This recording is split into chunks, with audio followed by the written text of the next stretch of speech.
नमस्कार, मेरा नाम राहुल राजपूत है और आज हम वाराणसी में हैं, बाबा भोले की नगरी में हैं। सियासत का केंद्र वाराणसी बनता जा रहा है और अपने इस सम्मेलन यानी कि न्यूज़ नेशन के न्यूज़ स्टेट उत्तराखंड उत्तर प्रदेश के सम्मेलन दिव्य भव्य काशी की शुरुआत करते हैं, सेशन की शुरुआत करते हैं। सबसे पहले हमारे मंच पर मौजूद मेहमान, उनका परिचय करा देते हैं।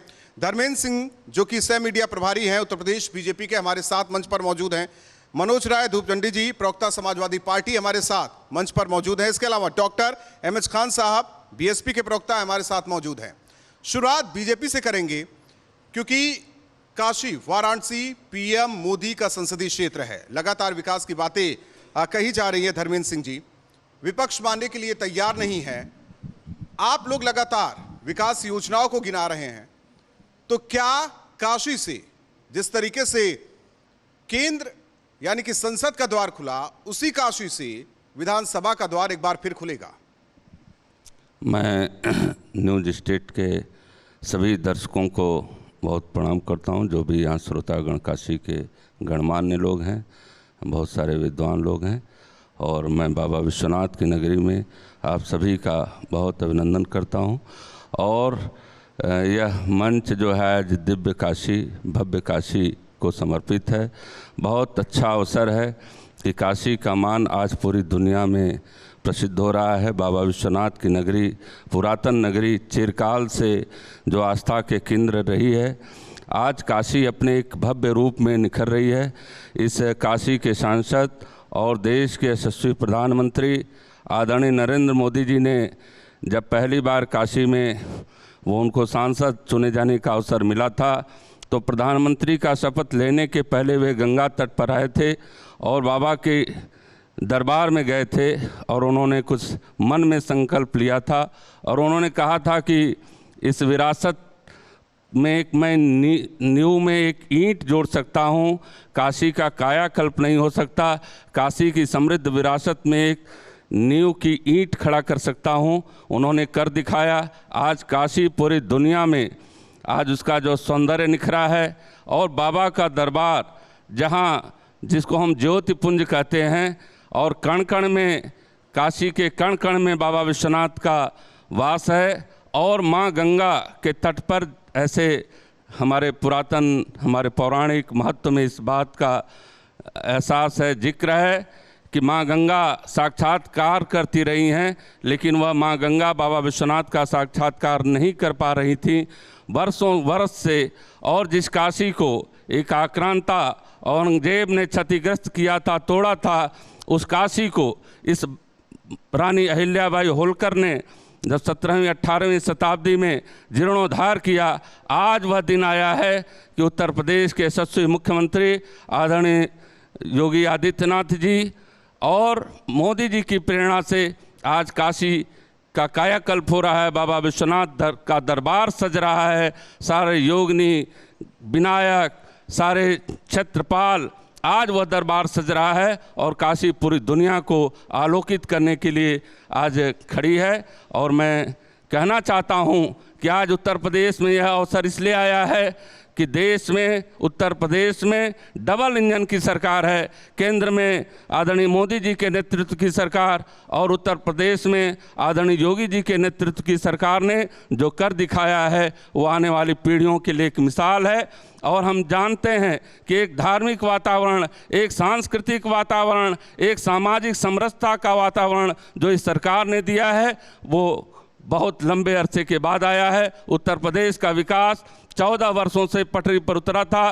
जब 17 में भारतीय जनता पार्टी की सरकार उत्तर प्रदेश में आई तो विकास का एक नया वातावरण बना। और आज आप देख सकते हैं कि पूर्वांचल में सड़कों का जाल बिछ रहा है, अयोध्या में भव्य राम मंदिर के निर्माण का मार्ग प्रशस्त हो रहा है, काशी से अयोध्या जुड़ रही है, काशी से प्रयाग जुड़ रहा है, काशी से मथुरा जुड़ रहा है। तो पूरे उत्तर प्रदेश में आज जो एक वातावरण है, और जो लोग यह कहते हैं कि हमारी सरकार तो उनको पुनरावलोकन करना चाहिए कि उन्होंने क्या किया था इस उत्तर प्रदेश के साथ। और लोकतंत्र चलता है लोकतांत्रिक तरीके से, एक परिवार से नहीं चलता है, जनमत से चलता है। और लोकतंत्र में जो एक व्यवस्था है, सभी विचारधाराओं का सम्मान रहा हो, चाहे वो पंडित दीनदयाल जी ने एकात्म मानववाद की विचारधारा दी हो, चाहे लोहिया जी ने समाजवाद की विचारधारा दी हो, चाहे और विचारधारा रही हो इस देश में, लेकिन विचारधारा पर एक सिद्धांत, एक विचार के साथ भारतीय जनता पार्टी ने जो अपनी यात्रा शुरू की थी, आज यहां तक पहुंची है कि पूरा देश। आपने पिछली सरकारों की बात की, मनोज राय जी से सवाल है कि बनारस काशी को भूला गया, अब तक 2000 के बाद ही काशी निखरी है। उत्तर प्रदेश की योगी सरकार जब से बनी है तब से वाराणसी का संसदीय क्षेत्र या वाराणसी जिला भारतीय जनता पार्टी के लिए लूट का अड्डा बना हुआ है। टीएफसी बनाया प्रधानमंत्री जी ने, वहाँ आरएसएस की मीटिंग होती है, जिसलिए टीएफसी बना उसका कोई काम नहीं होता। हजारों करोड़ लगा करके बंदरगाह बनाया, वहाँ कोई जहाज नहीं आता।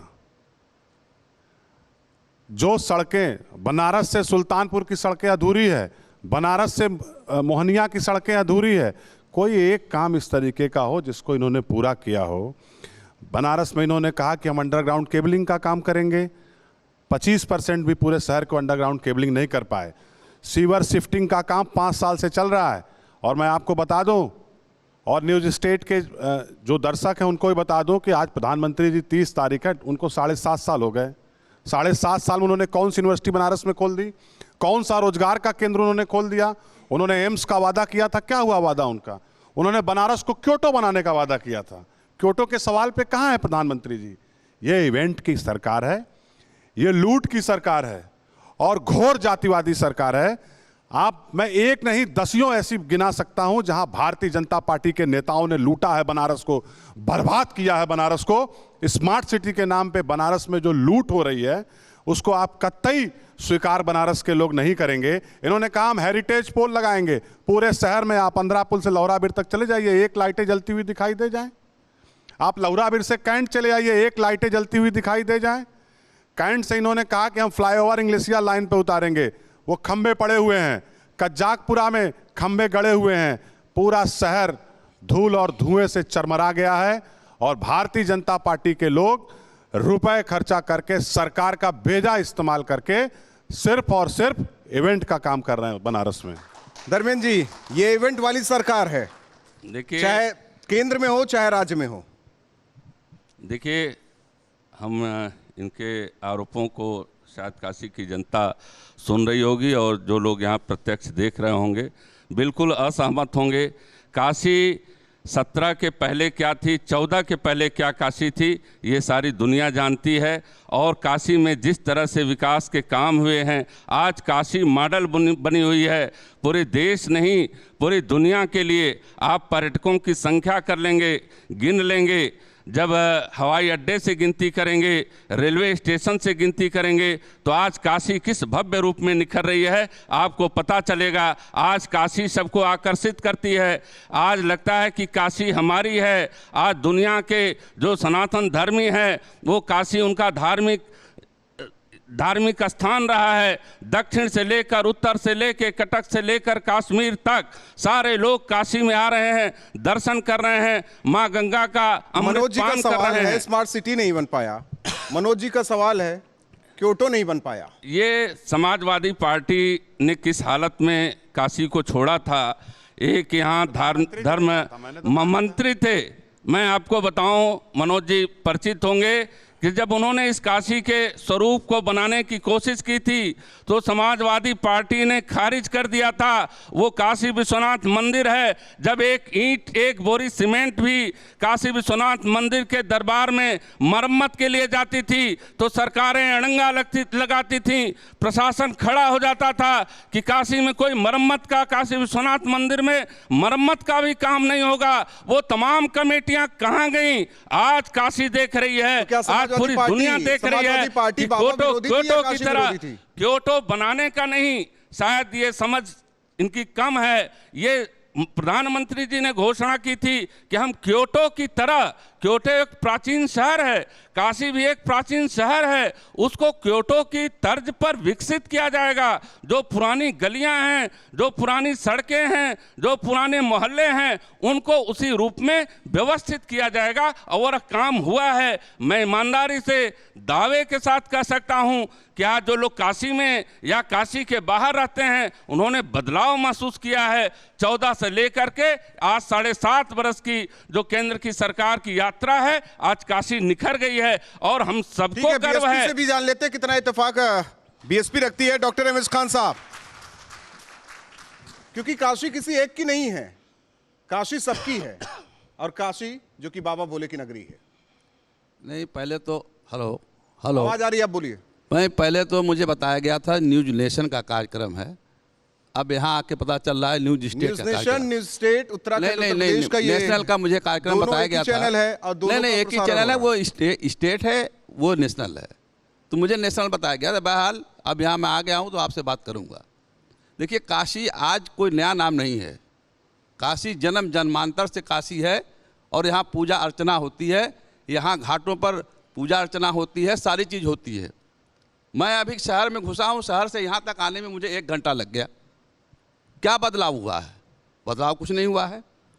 अब सवाल इस बात का है कि अगर यहाँ पर सड़कें भी बन जाएं तो पेट्रोल का दाम कहाँ जा रहा है, डीजल का दाम कहाँ जा रहा है, टमाटर 120 रुपये किलो बिक रहा है, सरसों का तेल जो गरीब आदमी खाता है और इस्तेमाल करता है 220 रुपये बिक रहा है।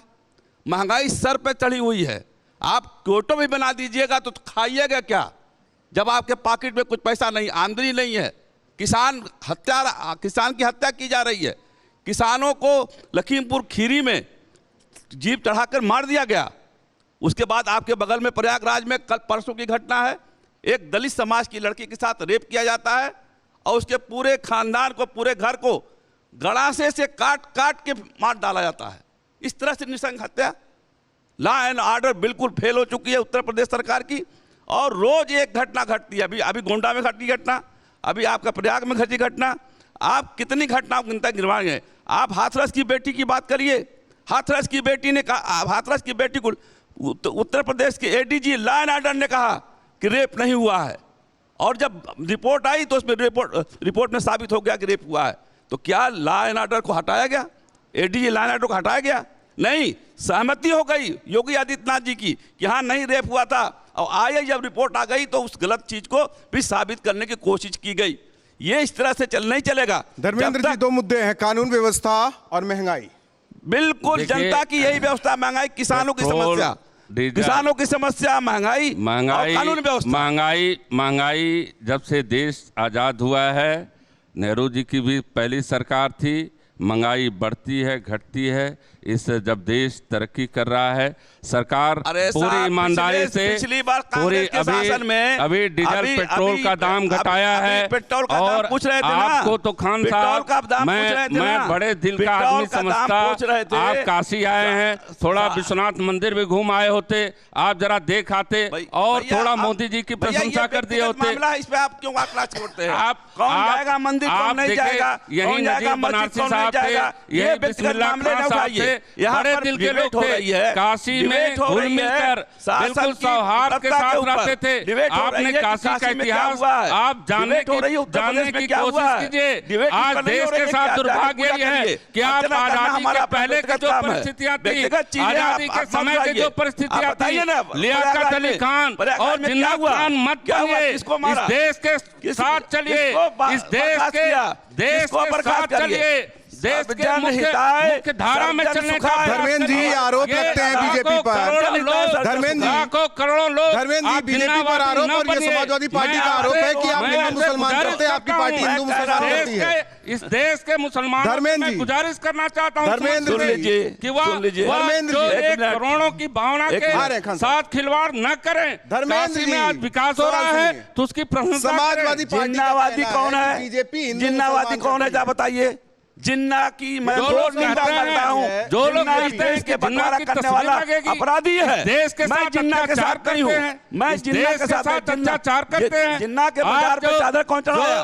जो के बाजार पर चादर चढ़ाया अडवाणी जी ने, कर सकते हैं, प्रधानमंत्री ने से तुलना कर चादर चढ़ाया, फूल चढ़ाया, फातिहा पढ़ने गए थे। आप भूल गए क्या?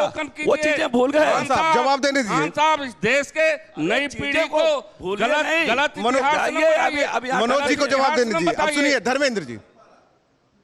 अडवाणी जी चादर चढ़ाने गए थे जिन्ना की मजार पे कि नहीं, जब बताइएगा। अरे बताइए, सही बताइए। जिन्ना का नाम देते ही आप लेते रहिए। यह देश समझता है कि ये रामकृष्ण का देश है, हमने तो नहीं यह किया भाई सरदार नाम। पटेल का हम देश तो- है, हमने ये तो नहीं लिया। ठीक है धर्मेंद्र जी, धर्मेंद्र जी, मनोज जी, आप ही ने लिया नाम जिन्ना का। देखिए मेरा सवाल धर्मेंद्र जी से था कि आरोप लगता रहा हिंदू मुसलमान ये करते हैं, लेकिन बीजेपी का कहना है कि जिन्ना जिन्ना आप लोग करते हैं। देखिए, आपने दिव्य काशी भव्य काशी का बहस शुरू किया और भारतीय जनता पार्टी के प्रतिनिधि किस जगह पे आके खड़े हो गए। सवाल इस बात का है, क्या मोदी के आने से काशी बसी है? खान साहब ने सही कहा, पता नहीं कब की है, काशी के जन्म का पता नहीं है, कितना प्राचीन है, 5000 साल से पहले का इतिहास है। मोदी जी आए, चुनाव लड़े, उन्होंने कहा कि मुझे मां गंगा ने बुलाया है। क्या किया मां गंगा के लिए? सवाल ये है, आप बहस करिए इस पे ना, आप बहस विकास पे करिए।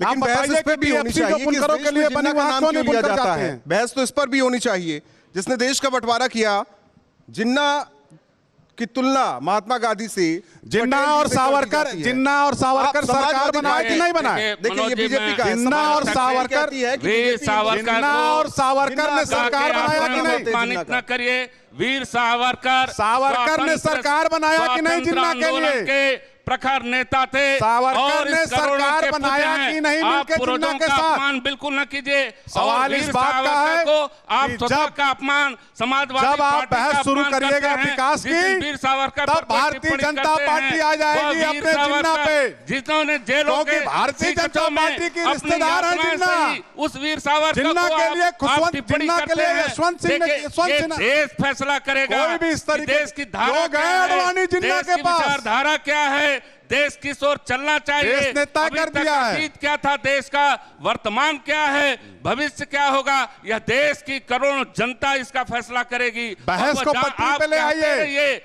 आप मैं वीर विकास पे बहस सावरकर करने को के लिए गालियां तैयार हूं। देते रहिए। विकास आप देखिए, पटरी ठीक पे है। आपको गालियां प्रधानमंत्री देते ठीक रहिए। है संसद मनोज जी, में मनोज जी, विकास आप करें। देखिए समाजवादी पार्टी कहती है कि हम है। लोकल मुद्दे पर चुनाव लड़ेंगे। देखिए, लोकल मुद्दों की तो बात हो नहीं रही समाजवादी पार्टी की तरफ से, सरहद पार वाली बात क्यों हो रही है? सवाल इस बात का है कि आपने जो डिबेट का विषय रखा है, जो न्यूज नेशन न्यूज स्टेट मैं में यहाँ- ये मैं मेरी सुनिए, मेरी बात जिम्मेदारी सुन है। लीजिए। सवाल देखिए, सवाल पूछना बात मेरा सुनिए ना, अधिकार है। मैं आपको सवाल आपसे है। मैं आप ही पे आ रहा हूं। आपने जो बात कहा उसी पे मैं आ रहा हूं। हम तो सवाल ये भी करते हैं कि बालाकोट का क्या हुआ, पुलवामा का क्या हुआ? उस सवाल का जवाब भारतीय जनता पार्टी नहीं देती है। शहीदों के घर अगर उनकी मिट्टी आती है तो यह मुलायम सिंह यादव जी, आदरणीय मुलायम सिंह यादव जी का देन है। क्या किया भाजपा ने? भारतीय जनता पार्टी ने कोई एक काम किया हो सेना के लिए, शहीदों के लिए तो बता दे। सेना के एक जवान ने, इस सरकार ने व्याप्त भ्रष्टाचार के खिलाफ आवाज उठाया, तेज बहादुर यादव ने और उसको बर्खास्त कर दिया। तमाम ये पूरी सरकार कमीशन खोरी में लिप्त है। आज वो परिवार की पार्टी हो गई है, आप उसके कार्यकर्ता हैं। मैं उसकी भी अरे जवाब लोकतंत्र को जिंदा रहने मैं दीजिए उसकी साहब। जवाब दूंगा। लोकतंत्र को जिंदा रहने आदरणीय दीजिए। धर्मेंद्र जी की बात और- का मैं और जवाब दूंगा। आज जिन्होंने अपने खून से सींचा था उस पार्टी नहीं, को, आदरणीय एक परिवार तक आदरणीय सीमित कर धर्मेंद्र दिया। जी के मुलायम सिंह यादव जी मैं के इनसे ये बाद पूछना जैसे चाहता हूं, कांग्रेस- पहले ये गांधी बोलने जी ने फिर मैं कहा जवाब था, दूंगा। गांधी जी इनको ने बोलने कहा नहीं था दीजिए। कि जैसे कांग्रेस को समाप्त कर देना चाहिए। धर्मेंद्र जी, मेरा तो विचार यह है, जवाब तो ले लीजिए। यादव जी, परिवारवाद इन्होंने अंतिम कह दिया, प्राइवेट मेरी बात थे, सुने उसके ना, बाद परिवारवाद की। समाजवादी का नामो निशान नहीं है। उसके बाद वह धारा ये कभी समाप्त बहस हो नहीं चुकी है। करेंगे आपसे। अब एक शुद्ध रूप से इधर-उधर की परिवार बातें पार्टी करेंगे है। और वो भागेंगे। मुलायम सिंह यादव जी की भी पार्टी नहीं रही समाजवादी पार्टी, लीजिए। और उनके जन्मदिन आदरणीय पर धर्मेंद्र जी से जिस कहिए, तरह हमारी का बात तो तमाशा सुने। हुआ, आपने देखा। हमारी किस बात की तो सुनिए। करते हैं? किस बात की बात करते हैं? आपने जो अरे यह बात कही, देश अब देखिए, विचारों अब ये से उनको चलता चुप है, कराइए। विचारों की क्रांति धर्मेंद्र जी, कराइए। सुन लीजिए। पूरा और डिबेट उसी से अकेले देश करेंगे ये। आजाद हुआ चुप है। कराने धर्मेंद्र में जी, परिवारवाद हुआ की है। बात करूंगा। अब सुनिए, परिवारवाद इस वाराणसी की महापौर पूर्व सांसद शंकर प्रसाद जायसवाल की बहू है, कहिए नहीं है? जी बिल्कुल है। इसलिए टिकट मिला। वह क्या योग्यता भारतीय रखती जनता हैं। भारतीय वो जनता योग्यता पार्टी रखती के हैं। किसी संगठन में वो कोई योग्यता कार्यकर्ता रखती थी? हैं। नहीं अपने थी। पिता का अपमान उनको नहीं किया होगा। सांसद अपने की पिता का बहू होने अपमान का नहीं लाभ किया मिला। होगा।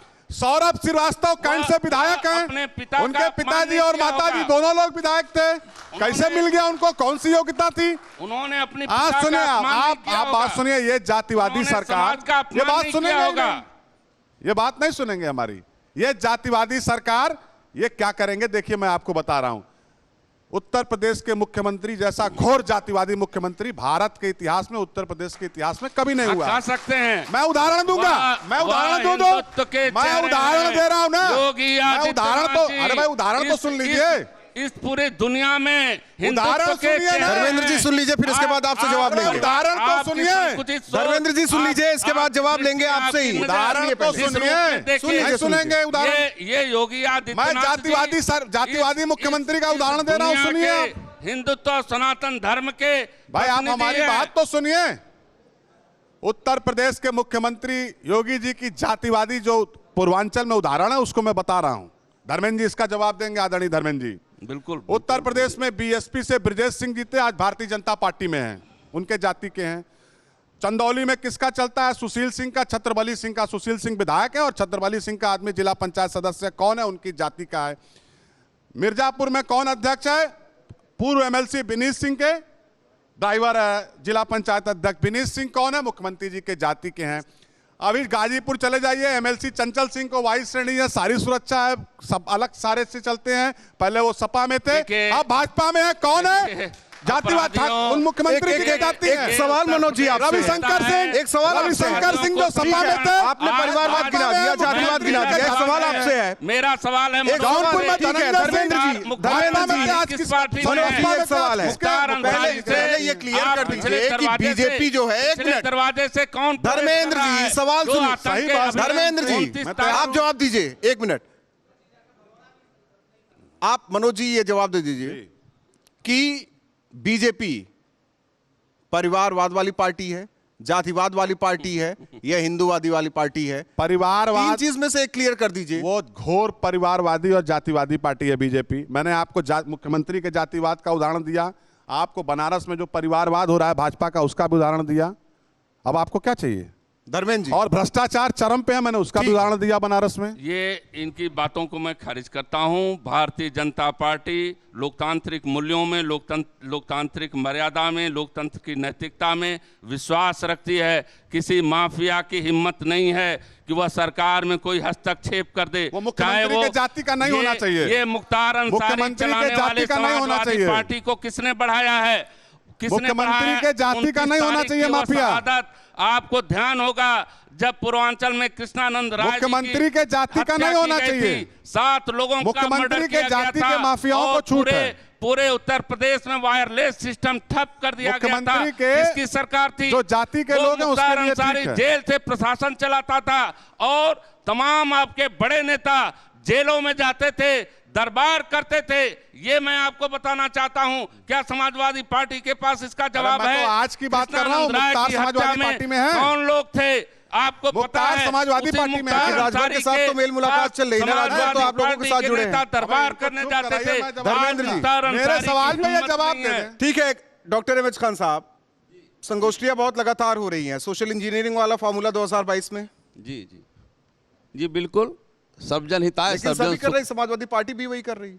नहीं, समाजवादी पार्टी तो परिवारवाद वाली पार्टी है, उसका हम नहीं कुछ कहेंगे। वो तो बीजेपी को कह रही थी अभी। नहीं बीजेपी में कह रही थी, इनकी भी है, उनकी भी है, सबका है। बहन जी का अभी भतीजा आया है, सब जन हिताय। सतीश चंद्र मिश्रा की पत्नी और बेटा दोनों हैं, वो परिवारवाद नहीं है, वो बाहर से आए हैं। नहीं, वो न कभी किसी पद पे थे, न पद पे थे तो कहीं कुछ पद पे नहीं है, कुछ आए तो हैं आए किसी जॉइंट रैलियों में। अरे भैया, ये संविधान हमको अधिकार देता है। अब उनके लिए कहीं भी आप चले जाइए, अधिकार नहीं है। आप देखिए, अगर आप हमसे मुंह खोलवाइएगा तो बहुत कुछ सुनना पड़ेगा। आप खोलिए ना मुंह, किसने देखिए मुंह तो ये है, भारतीय जनता मुंह तो ये है। सुनिए, आप सुनिए।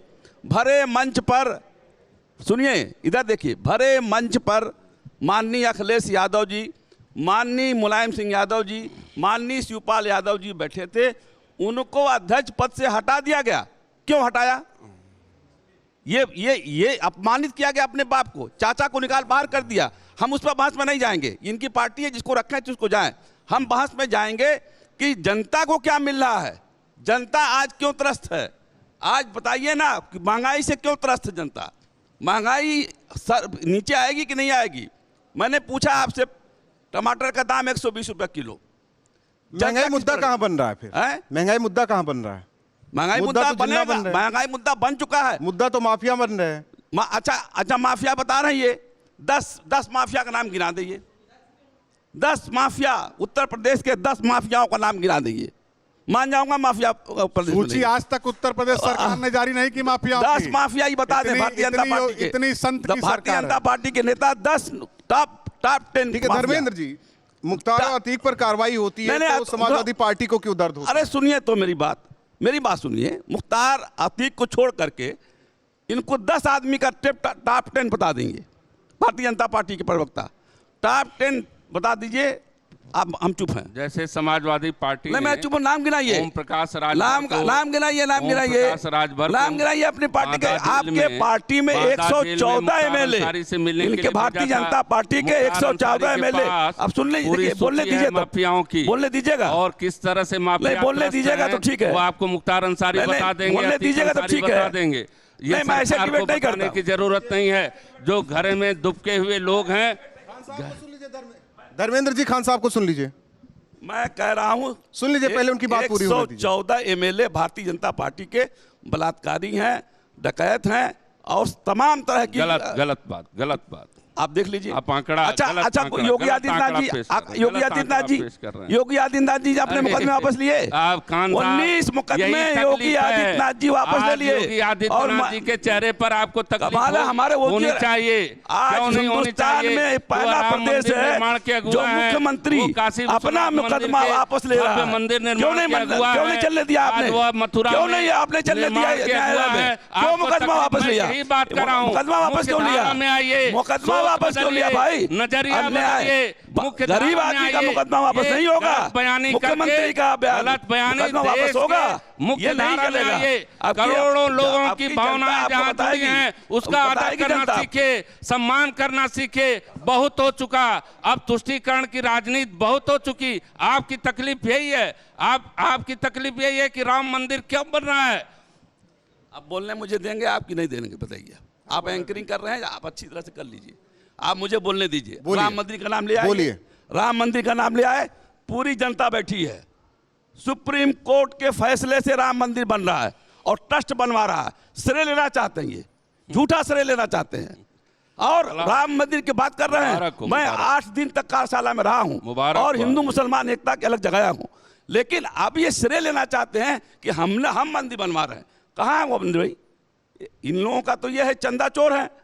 ये लोग गलत बात नहीं। 8 करोड़ की जमीन, 8 करोड़ की जमीन 18 करोड़ में एक दिन में। ये दर्द निकल आता है। ये अंगुली दब रही है ना, की जमीन तो दर्द 18 निकल आता है। बताइए, अरे आपने चंदा दिया है। अरे ये गरीब सनातन धर्म के मड़ई झोपड़ी में रहने वाले गरीबों ने एक पैसे दिए हैं। आप कौन होते हैं साहब? आप कौन होते हैं? चंदा चोर करने वाले आप कौन होते हैं? अरे ये सनातन धर्मी आपको माफ नहीं करेंगे, आपकी भावनाओं को माफ नहीं करेंगे। जो आपके दिल में बैठा हुआ है, ये दिल में जो चोर बैठा हुआ है, ये जो चोर बैठा हुआ है दिल में, ये माफ नहीं धर्मेंद्र जी, करेंगे। धर्मेंद्र जी, अहमद खान साहब, आप गलत चीज मत बोलिए। धर्मेंद्र जी, आप कैसे कह देंगे चंदा चोर हैं? आपने चंदा दिया है। धर्मेंद्र जी, आपने धर्मेंद्र जी, चंदा दिया है। रसीद है आपके पास, खान साहब, निकालिए खान साहब, रसीद। इस आप देश को बरगलाना सम्मेलन चाहते में हैं। हमारे साथ कांग्रेस के गलत बात वरिष्ठ नेता, चंदा चोर वरिष्ठ नेता वो पर भी मुझे जुड़े हैं। घोर हमें थोड़ी देर हो गई, घोर आपत्ति वो भी जोड़ है। ठीक है, आपको आपत्ति हो सकती है, चोर चोर है। आगे बढ़ाएंगे, चोर को आगे चोर- बढ़ाएंगे। चोर को चोर आप कहा जरा शांत हो जाइए। धर्मेंद्र जी, आप शांत हो जाइए। धर्मेंद्र जी, अब वो टीका लगाने चोर चाहते कहना हैं। तो उसको ठीक है, लगाना। खान साहब, मायावती जी जाती हैं मैं मंच मंदिर पर की। राजेश मिश्रा जी, हम तो सांसद, 8 दिन वहीं कांग्रेस के रहे। वरिष्ठ नेता, उनको भी 8 दिन अयोध्या में मंच रहे। पर आमंत्रित गलत बात करूंगा, नहीं। बीच चर्चा में उनको भी जोड़ूंगा, क्योंकि सियासत जिस तरीके से लगातार उत्तर प्रदेश की 2022 को लेकर गर्माती जा रही है, जिन्ना की बात होती है, जातिवादी परिवारवाद की बात होती है। हालांकि प्रियंका गांधी लगातार पूर्वांचल के दौरे पर हैं, वो भी कई इलाकों का लगातार भ्रमण कर रही है, हर मुद्दे को उठाने की कोशिश कर रही है। लड़की हूं, लड़ सकती हूं कि उन्होंने बाकायदा नारा दिया। हालांकि एक लिस्ट जारी होती है, लेकिन पार्टिसिपेट महिलाएं कितना कर रही हैं? क्या महिलाओं का साथ कांग्रेस को मिलेगा, क्योंकि 89 के बाद कांग्रेस जिस तरीके से उत्तर प्रदेश में नहीं रही, क्या अब 2022 उसका भविष्य तय करेगा? जिस तरीके से प्रियंका के ऊपर पूरी जिम्मेदारी दी गई है और प्रियंका लगातार संगठन को मजबूत कर रही हैं, और जाहिर तौर पर जिस तरह से राजेश मिश्रा जी, सवाल आपसे भी है, लगातार प्रियंका आ रही है, भ्रमण कर रही हैं, भविष्य कुछ तय होने वाला है? देखिए, किसी भी कार्यक्रम में तुरंत ये नहीं बताया जा सकता कि भविष्य क्या होगा। ये आपने अभी कहा है, ये सही है कि पिछले काफ़ी सालों से उत्तर प्रदेश में कांग्रेस कमज़ोर रही है। और कमज़ोर होने का कारण क्या है? कमज़ोर होने का कारण जो उत्तर प्रदेश में जाति और मजहब की सियासत हुई है, उसमें कांग्रेस पीछे हुई है। कांग्रेस अपने कार्यक्रमों में से पीछे नहीं हुई है। आपको और जो यहाँ हमारे जाति और मजहब की सियासत किसने की? कास्ट और मजहब की सियासत जो कर रहा है, जिसने किया, आज वही काम फिर वो कर रहे हैं जो दल उसमें शामिल थे। और उत्तर प्रदेश का दुर्भाग्य है कि उत्तर प्रदेश इस देश का सबसे बड़ा सूबा है, इस देश का हृदय प्रदेश है उत्तर प्रदेश। और जो पिछले 30-35 सालों से जो सियासत शुरू हुई जाति और मजहब के नाम पे, उसमें उत्तर प्रदेश पूरे हिंदुस्तान में लगातार पिछड़ता चला गया।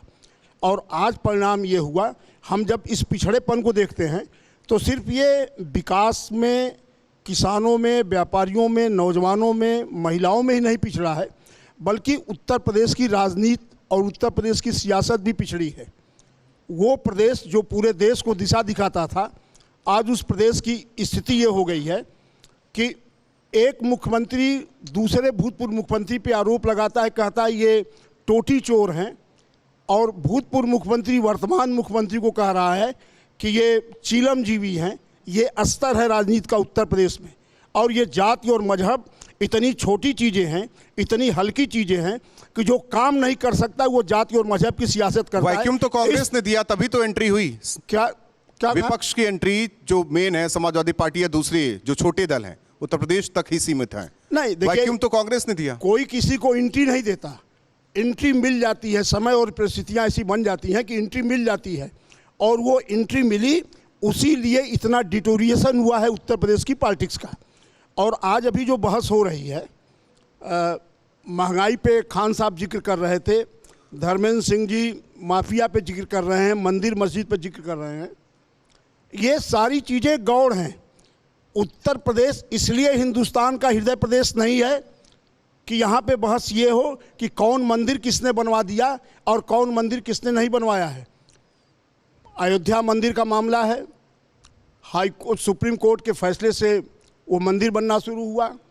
जब माफिया की बात होती है तो मुझे ये कहने में कतई संकोच नहीं है कि माफिया में भी ये देखा जा रहा है कि कौन हमारा माफिया है, कौन विरोधी दल का माफिया है।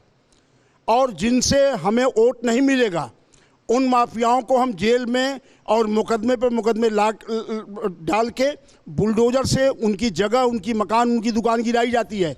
और जो हमारे माफिया हैं वो अच्छे हैं, उन्हें हर जनपद में सुरक्षित स्थान है, वो वहाँ रह रहे हैं। मतलब अपना, मेरा और तुम्हारा ये वाली कहानी हो रही है। ठीक है, मेरा और अपना ये माफियागिरी में भी हो रहा है। न्यूज स्टेट उत्तर प्रदेश उत्तराखंड के सम्मेलन दिव्य भव्य काशी में आप लोग हमारे साथ जुड़े, बहुत बहुत धन्यवाद इस चर्चा के लिए। जाहिर तौर पर मुद्दे तो कई हैं, लेकिन वो मुद्दे विपक्ष बनाए, सड़कों पर उतरे, बात करे, चाहे बेरोजगारी की बात हो, महंगाई की बात हो या और कोई बात हो। लेकिन चुनाव जाते जाते ये मुद्दे गूढ़ हो जाते हैं। फिर क्या शुरू होता है आप लोग बेहतर तरीके से जानते हैं, काशीवासी भी बेहतर तरीके से जाने की उन्हें पीएम ने क्या दिया, उन्हें सीएम ने क्या दिया। बहुत बहुत धन्यवाद।